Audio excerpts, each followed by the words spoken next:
Vocês não vão acreditar no que tá rolando agora entre o Alexandre de Moraes e o Elon Musk. É muito mais do que só uma briguinha no Twitter, tá, gente? E assim, aquela coisinha de gato e rato parece que tá envolvendo muito, mas muito dinheiro no meio. E talvez a mídia prefere não te contar que tem muita coisa escondida embaixo dos panos. Mas a gente precisa trazer pra vocês quais são as verdades. Então já começa a botar aí no comentário. Você acha que a liberdade de expressão no Brasil está sendo ameaçada ou não está sendo? Pois nos comentários, então vamos lá falar sobre esse tema. Mas antes, se puder, ajuda a gente aqui do canal colocando like e se inscrevendo nesse vídeo.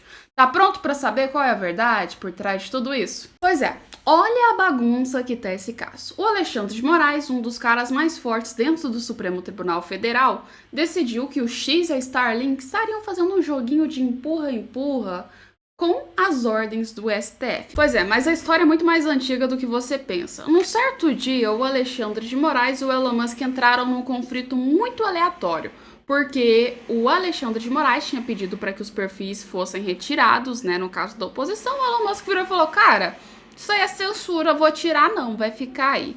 O que eu tô falando aleatório pra vocês? Não é todo dia que a gente tem um ministro do Supremo Tribunal Federal brasileiro brigando com um bilionário sul-africano. Então isso é muito aleatório mesmo. Mas a briga aconteceu. E o Alexandre de Moraes tentou fazer de tudo que você imaginar para acabar com o X e com que o Elon Musk pagasse multa. Então, bloqueasse esses perfis aí que eram considerados por eles um pouco ameaçadores, né? Mas assim, né? O Elon Musk falou: não tô nem aí, sou bilionário, sou rico. Elon Musk fez tipo, manda a multa que eu vou pagar. E Alexandre de Moraes, não satisfeito com as decisões e as respostas que o Elon Musk tinha dado para ele, deixou a coisa esfriar durante algum tempinho e depois partiu para um nível um pouco mais elevado de decisão. E Moraes pensou, se não é no dinheiro que eu vou te afetar, meu amigo, vai ser no mandado de prisão mesmo. E a gente acordou, de repente, do nada,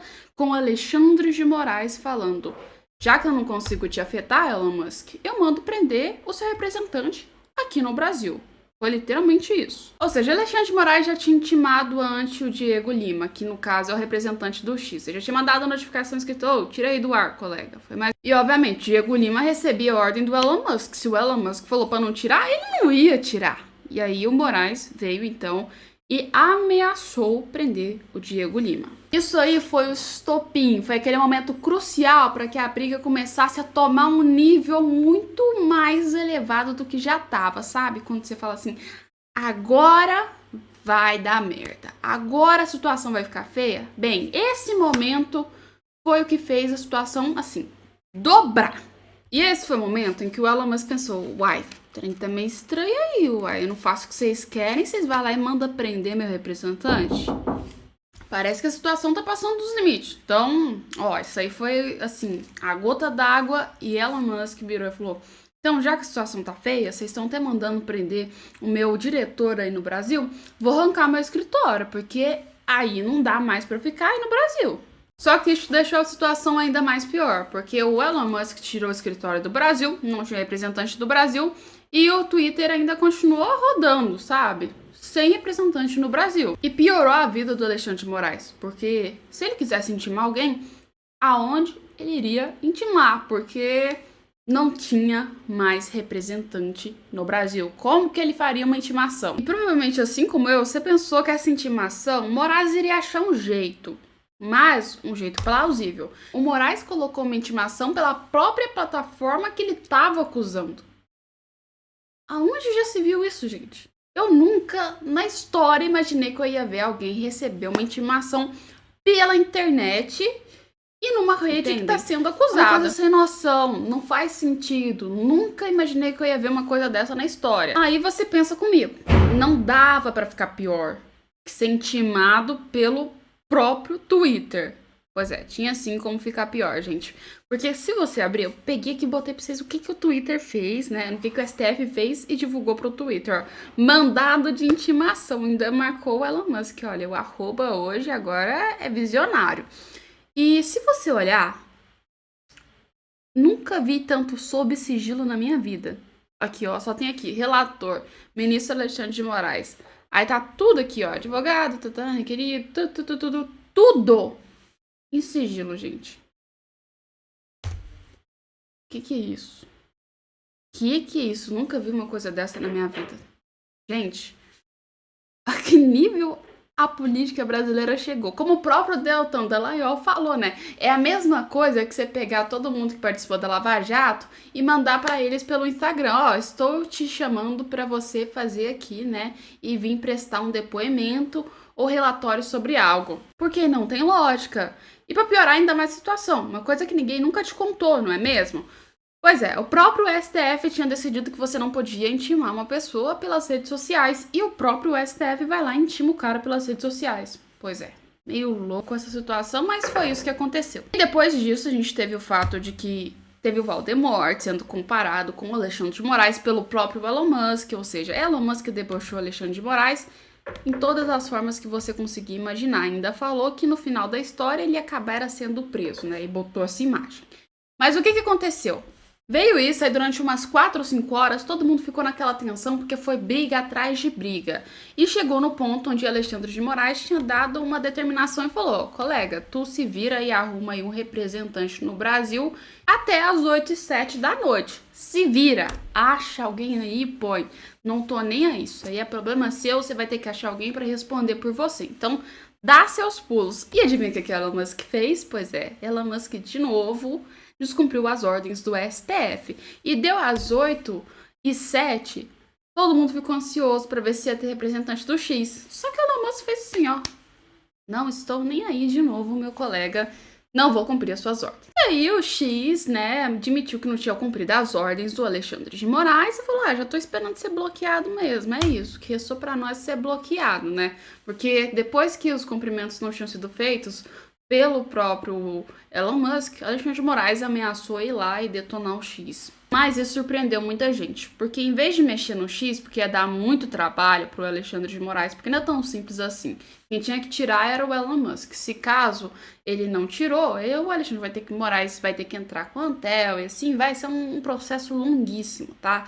Então, resumindo, dá trabalho demais. Ele pegou e fez o quê? Falou: vou cortar as contas da Starlink, colega. Então você não vai receber, não, meu anjo, tá? Vai ficar sem receber dinheiro da Starlink, que as redes sociais, que é a internet, então, do próprio Elon Musk. Vocês sabem, né? Starlink é uma das internets mais famosas que a gente tem, inclusive no Nordeste, onde abastece no Nordeste e no Norte, onde abastece mais gente da Starlink. O que acontece? Alexandre de Moraes bloqueou as contas, então Elon Musk não recebe nem tira dinheiro da Starlink. Porque, segundo Alexandre de Moraes, elas meio que estariam juntas nessa questão aí de desinformação e por ser empresa do Elon Musk, você sabe, né? Foi aquele rolê todo que aconteceu e ele falou, tão junta, vou cortar a Starlink mesmo. E ele pensou que o Elon Musk, depois disso, iria regar e ia falar, faz isso comigo não, cara, eu quero receber da Starlink, como é que você vai lá e bloqueia minhas contas? Pois é, não fez isso não. Além de tudo, ainda chamou o Alexandre de Moraes de ditador maligno. E para piorar ainda mais a situação, em poucas horas, ele falou, vai ter internet de graça então para todo mundo, é isso. Não vou cobrar internet, já que eu não posso receber, quem tá assinando a Starlink não vai perder.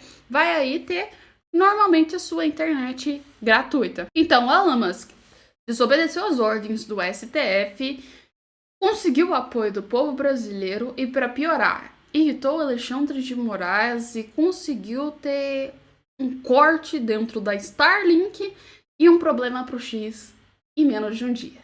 Pois é, como eu disse pra vocês, não é todo dia que a gente vê que esse tipo de coisa acontece, mas agora aconteceu e a situação tá feia. Então a gente tem internet de graça, legal, beleza, mas o X tá correndo o risco de ser cortado ainda e pra piorar a situação, né? Será que o Elon Musk vai continuar com essa briga durante muito tempo ou ele vai cansar, vai falar, já deu pra mim, colega, não dou conta mais, agora vai ser os brasileiros por si próprios. Vou tirar o X, o que vai acontecer dessa briga? A gente tá aqui bem ansioso pra ver, porque a situação é assim. Pode mudar tudo que possa acontecer. E eu não sei o que vocês viram, gente. Eu morri até de rir com isso aqui, gente. Foi uma conferência, né, que tava acontecendo dentro do STF, tá, gente? Tinha sido uma sessão e tava dentro lá o Barroso e o próprio Toffoli, né? Só que os caras saíram num embate meio duvidoso. Dá uma olhada pra vocês verem aqui. Parece que eles estão meio brigados, não sei, eu achei assim, um tomzinho de ataque entre eles. 83 da Constituição, simples assim. Mas, ministro Toffoli, há um consenso. Senhor presidente, eu sou o relator. Me mantenha a palavra. Tenho direito à palavra. Há um consenso, ministro Toffoli, o presidente está falando. Há um consenso de que a posição de Vossa Excelência está correta. Não pode ser discricionária. A dúvida é se a antiguidade é um merecimento ou critérios objetivos. Vossa Excelência não está me ouvindo. Perfeitamente, estamos lhe ouvindo. Então eu quero falar. Vossa Excelência está falando qual é a minha posição. Não, eu estou dizendo qual é a dúvida aqui no plenário. Não, eu estou dizendo qual é a minha posição. Estamos ouvindo. Eu quero esclarecer a minha posição. Estamos ouvindo com gosto. Senhor presidente, o meu voto, e cito precedentes, e depois, quando retomar, eu vou fazer a leitura dele na íntegra novamente, é exatamente no sentido de ser nula a possibilidade prevista no parágrafo 3º do artigo 1º daquela referida lei. E isso em nada interfere em decisão de juiz das garantias. Porque aqui nós estamos a julgar. Pois é, vocês viram aí, eu vi um embatezinho, mas não sei vocês. Vocês acham que tá acontecendo alguma coisa lá no STF ou não? Põe nos comentários e depois a gente volta com mais informações e mais conteúdos. Então já segue a gente aí para não perder nadinha.